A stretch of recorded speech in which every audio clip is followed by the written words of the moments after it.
ఉచిత IUI and IVF consultation కోసం సంప్రదించండి 29. ఓ ఇది మ్యారేజ్. అప్పుడు చీఫ్ మినిస్టర్ ఆయన అప్పుడు తమిళనాడు గవర్నర్ ఉన్నారా? ఓకే. రాజశేఖర్ గారు. అంటే ఆయన సీఎంగా ఉన్నప్పుడు ఫస్ట్ రాజశేఖర్ రెడ్డి గారు ఉన్నప్పుడు ఆయన ఫైనాన్స్ మినిస్టర్గా పనిచేశారు. సో ఇప్పుడు క్యాంప్ ఆఫీస్లో కలిసి మేము మాట్లాడుకునేవాళ్ళం. రాజశేఖర్ రెడ్డి గారు, రోషే గారు, మేము అంటే ఎలక్షన్ క్యాంపెయినింగ్ గురించి మాకు ఎక్స్ప్లెయిన్ చేసేవారు. సో అప్పటి నుంచి పరిచయం అనమాట. ఓకే. ఆయన చీఫ్ మినిస్టర్ అయిన తర్వాత అప్పుడు ఆయన కోసం ప్రేయర్ చేయడానికి వెళ్ళాను. క్యాంప్ ఆఫీస్కి వెళ్ళి ప్రేయర్ చేసి బ్లెస్ చేసి ఓకే. వచ్చిన తర్వాత జిహెచ్ఎంసీ ఎలక్షన్స్ వచ్చినప్పుడు అడిగారు, నాకు కాల్ చేసి పర్సనల్గా రోషయ్య గారు సీఎంగా ఉంటూ కాల్ చేసి ఇట్లా జిహెచ్ఎంసీ ఎలక్షన్స్ కోసం అడుగుతానంటే, సార్ ఇప్పుడు మీకు తెలిసిందే కదా రాజశేఖర్ రెడ్డి గారు చనిపోయిన తర్వాత నాకు పార్టీలో కొద్దిగా పెద్ద ఇన్వాల్వ్మెంట్, నాకు I don't want to do anything. సరే ఎంతో కొంత ఇద్దరు ముగ్గురికి కార్పొరేషన్ ఎలక్షన్స్ కోసం వెళ్ళాను. వాళ్ళు గెలిచారు. ఆయన తర్వాత గవర్నర్గా అక్కడికి షిఫ్ట్ అయిపోవటం, మళ్ళీ అక్కడికి వెళ్ళి మ్యారేజ్ అక్కడే అయింది కాబట్టి ఆయనని పెద్ద వ్యక్తి కాబట్టి ఆయన ఇన్వైట్ చేస్తూ వచ్చారు. ఆయన చాలా టైం స్పెండ్ చేశారు మాతో. మోస్ట్ ఆఫ్ ద పొలిటీషియన్స్ తో మంచి ర్యాప్ ఉంది కదా మీకు? ఉందండి దాదాపు అందరితో. Next mayor next Chandu my sweet heart. మంచి మూవీస్ ఇచ్చాడండి ఆయన. ఓకే. నా సెకండ్ ఫిల్మ్ ఆయనతోనే. అప్పుడప్పుడు నేను మా కజిన్ వెడ్డింగ్కి వచ్చాను హైదరాబాద్, రామానాయుడు అనుకుంటా. మీరు శ్రేయ గారు ఒక బెడ్రూమ్ సీన్ చేస్తున్నారు. అది వెంకీ, డైరెక్టర్ వెంకీ. నేను ఫస్ట్ చూసిన హీరో మీరే తెలుసా? అవునా?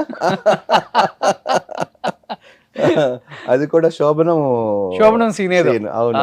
తను red sari, white with red, white with red మీరున్నారు.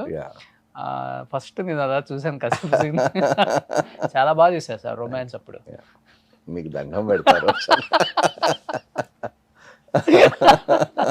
అది ఓన్లీ యాక్టింగ్ అంటే అప్పుడు నాకు తెలియదు అది. ఓకే, అది యాక్టింగ్ అని. Okay super. నెక్స్ట్ సంగీత. మంచి ఫ్రెండా? లేదండి, అంటే సినిమా ఇండస్ట్రీలో అందరు పరిచయం. ఇన్ కేస్ సెకండ్ ఇన్నింగ్స్ మళ్ళీ స్టార్ట్ చేస్తే మీకు దండం పెడతా. There is no more second innings. No more second innings. It's over. It's over. I have seen everything in life. అన్నీ అనుభవించాను, అన్ని సుఖాలు సుఖభోగాలు అనుభవించాను, అన్నీ చూశాను, అన్ని కంట్రీస్ తిరిగాను. ఏమున్నది ఇంకా దాని తర్వాత? వాట్ ఈస్ లైఫ్ అంటే ఏం అర్థం అవ్వట్లేదు ఇప్పుడు. ఇంకా అర్థం కాదండి. ఇప్పుడు అదే జీవితం అనుకున్నాను, కానీ దానికి మించినది లైఫ్ ఒకటి ఉన్నది అనేది ఈ స్పిరిచువల్ వాక్లో నేను తెలుసుకోగలుగుతాను. దీంట్లోనే ఎక్కువ మీకు ఆనందాన్ని ఇచ్చింది. అబ్సల్యూట్లీ. మీ మూవీ లాగా. Great. Next Devnar foundation for blind. Okay. ఆయన చీఫ్ జస్టిస్గా పనిచేశారు. మధ్యలో కూర్చున్నారు చూడండి కింద. Okay. Purple colour tie. He was the chief justice of Telangana. So Chauhan గారు అని ఆయన. చౌహాన్ గారు. సో అప్పుడు మేము అందరం కలిసి వెళ్ళామన్నమాట. దేవ్నార్ స్కూల్ అని మనకి ఇప్పుడు తాజ్ వివాంటా ఉంది చూడండి బేగంపేట, దాని వెనకాల. మొత్తం బ్లైండ్ స్టూడెంట్సే. అమేజింగ్ అండి. Very very talented people. మీరు ఒక వీడియో చేయాలి. ఇక్కడికి వెళ్ళా డెఫినెట్గా చేస్తాను. మన ఇద్దరం వెళ్దాం. తప్పకుండా వెళ్దాం. దేవ్నార్ స్కూల్లో ఆయన పద్మభూషణ్ అవార్డు, ఆ స్కూల్ ఓనరు. నెక్స్ట్ అందమైన అబద్ధ కామనా జెట్మలానియా. ఉమ్మో, ఫస్ట్ మూవీ ఇది కాదబ్బా. ఎన్న మూవీ ఇది? ఐ డోంట్ నో, 2007 అనుకుంటా ఇది. అప్పటికి ఇలా ఉన్నారా మీరు? 2007. ఈవెన్ తర్వాత యజ్ఞం మంచి మూవీ పడదు అనుకుంటా. కాదు, యజ్ఞం తర్వాత ఇది. యజ్ఞం తర్వాత ఇదా? జయసుధా గారు. ఇండస్ట్రీలో స్పిరిచువల్గా ఉంది మీ ఇద్దరు ఇప్పుడు. అలాగనేం లేదండి, చాలా మంది ఉన్నారండి, కాకపోతే మనకి తెలియదు. దేర్ ఆర్ మెనీ పీపుల్ అండి, many people in the industry. Political ఫీల్డ్లో కూడా చాలా మంది స్పిరిచువల్ పీపుల్ ఉన్నారు, బట్ బయట ఎక్కువ తెలియదు. నెక్స్ట్ ఇది మీ మ్యారేజ్ అవ్వకముందా? మ్యారేజ్ తర్వాత. ఇప్పుడు కొంచెం లావ్ అయ్యారు. మామయ్య తీసుకెళ్ళినప్పుడే ఇది? అవునండి, మా మామయ్య గారు కూడా ఉంటారు ఆయనతో పాటు. చూడండి ఎంత సింపుల్గా ఉన్నారు ఆయన.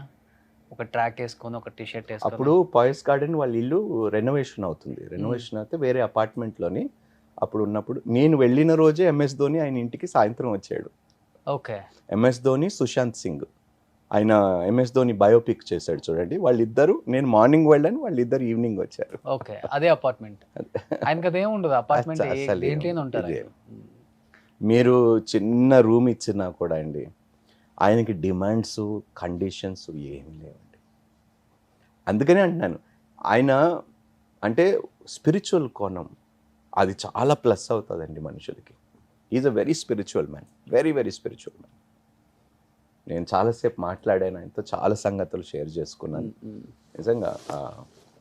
అందుకనే అంటానండి ఆ స్పిరిచువల్ కనెక్ట్ లేకపోతేనే మనకి లైఫ్ అనేది ఏమిటో ఒక ఐడియా ఉండదండి. స్పిరిచువల్ గా కనెక్ట్ అయిపోతే మనిషిలో ఉన్న అహం చచ్చిపోతుంది అంటారా? చచ్చిపోతుందండి. ఓ there are 3 things in life అండి. నేత్రపు ఆశ అంటాం, lust of the eye, lust of the flesh, pride of the life. లోకపు డంబము, నేత్రపు ఆశ, శరీరాశ. ఓకే, ఈ మూడే మనుషులని నాశనం చేస్తుంది. వాటిని జయించటానికి ఈ యొక్క స్పిరిచువాలిటీ.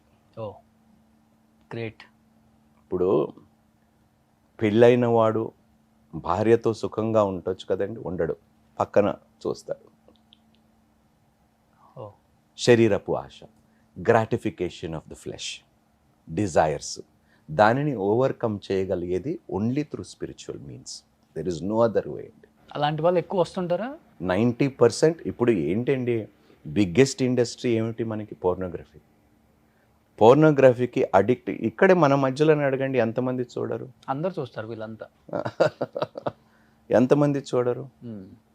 అదే అంటున్నానండి. ఇప్పుడు యాక్సెప్ట్ చేయడు మనిషి.